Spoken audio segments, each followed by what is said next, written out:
Fala pessoal, Murilo da JHP aqui, e hoje vou falar com vocês sobre uma dúvida aí que aparece de vez em quando no canal, que é sobre manômetro, né?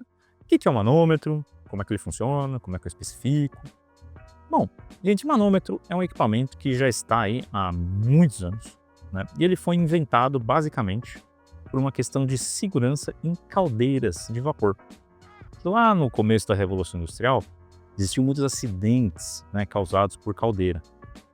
E aí uma marca conhecida, né, uma tal de Ashcroft, né, começou a desenvolver ali alguns manômetros. Ela foi uma das pioneiras, né, eu posso estar até errado, pode ter surgido pessoas antes, mas sei que a Ashcroft foi uma das pioneiras na invenção de um aparelho que era capaz de medir a pressão dentro das caldeiras, né, e de alguma forma, né, ele alertava para os operadores que aquela pressão estava muito alta e precisava ser aliviada, né, para que não ocorresse uma explosão de caldeira que causavam acidentes seríssimos com muitos óbitos. Então, o que é o manômetro? O manômetro, basicamente, ele tem ali dentro um tubo Bourdon, né, que ele varia, né, de tamanho de acordo com a pressão que você exerce naquele tubo, né? E isso faz com que o seu ponteiro do manômetro vá para frente ou vá para trás, né? Ele tem dois metais com diferentes coeficientes, né, de elasticidade, para que justamente essa variação de pressão consiga movimentar o seu ponteiro. Eu não vou saber no detalhe, do detalhe, do detalhe como funcionam os manômetros, né? Porque afinal eu não chego a fabricar manômetro aqui na JHP, eu utilizo eles e é sempre bom pelo menos entender mais ou menos como é que eles funcionam. Mas como é que eu especifico o manômetro? O que ele mede afinal? Bom, a primeira coisa que você tem que lembrar quando vocês estão falando de manômetro é que existe pressão absoluta e pressão manométrica. Ou seja, quando o manômetro está indicando zero, aqui na absoluta, não necessariamente você está indicando zero. Porque a pressão absoluta é a pressão do ambiente aonde a gente está inserido. Perfeito? Então, se a gente estiver falando em bar, né, por exemplo, aqui estaria marcando um bar se fosse absoluto. E no seu manômetro estaria marcando zero. E aí que a gente vê por aí, de vez em quando, especificações mais técnicas, né? Pessoal escrevendo, né? Bar, APS ou bar M. Então, bar absoluto ou bar manométrico. Ou até mesmo PSIA de absoluto ou PSG, e o G vem de gauge, que é manômetro em inglês. Quando a gente estiver falando, por exemplo, né, em PSI, no absoluto é 14,7, e aqui no manométrico seria 0. Perfeito? Ah, Murilo, então se eu tiver um manômetro muito preciso, ele vai variar a leitura se eu variar a altitude de onde eu estou utilizando aquele manômetro? Vai. Então, o manômetro, se você precisar de uma precisão muito grande, você tem que saber para onde ele está sendo calibrado. Porque se você usar um manômetro em Santos e um manômetro lá em cima em Lima, no Peru, essa diferença de altura vai dar uma diferença de pressão atmosférica.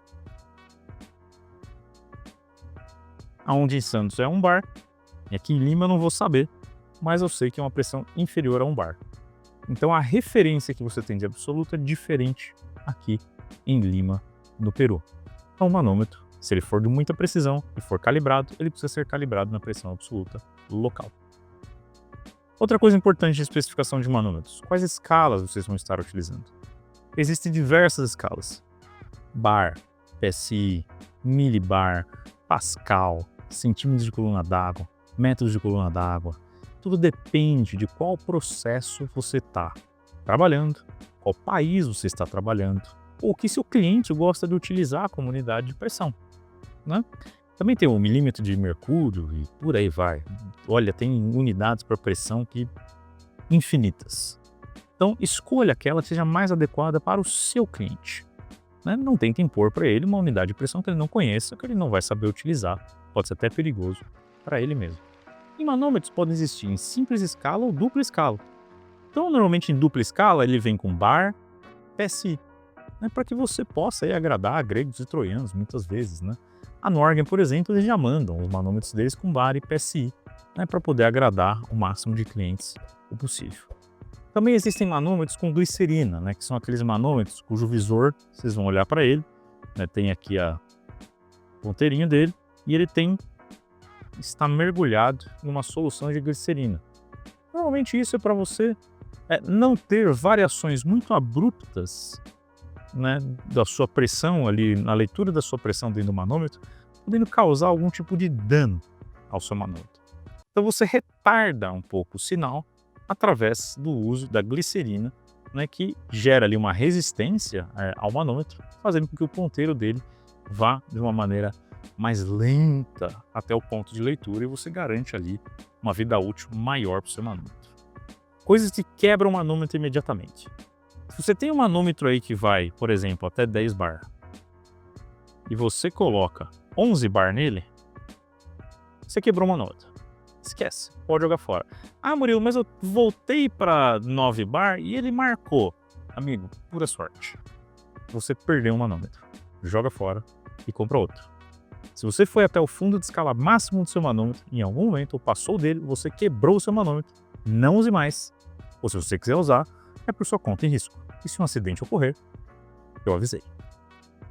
Outra coisa muito importante do manômetro. Foi a última coisa aqui no nosso vídeo, para vocês memorizarem. Você tem aqui a sua escala, vamos colocar aqui de 0 a 10 bar.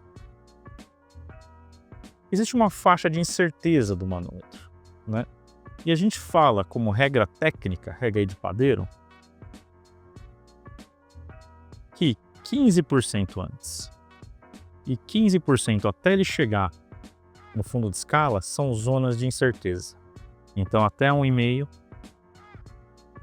até 8,5. Aqui a gente fala que ele mede com certeza. E aqui a gente fala que é uma certa incerteza. Não é que aqui ele marca errado, mas ele marca com um erro maior do que quando ele marca dentro dos 70% úteis do manômetro.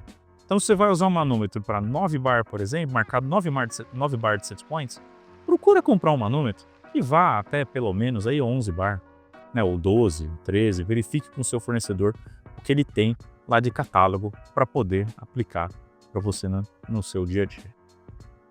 Gente, manômetro é basicamente isso. Eu acho que eu cobri quase 80% do manômetro.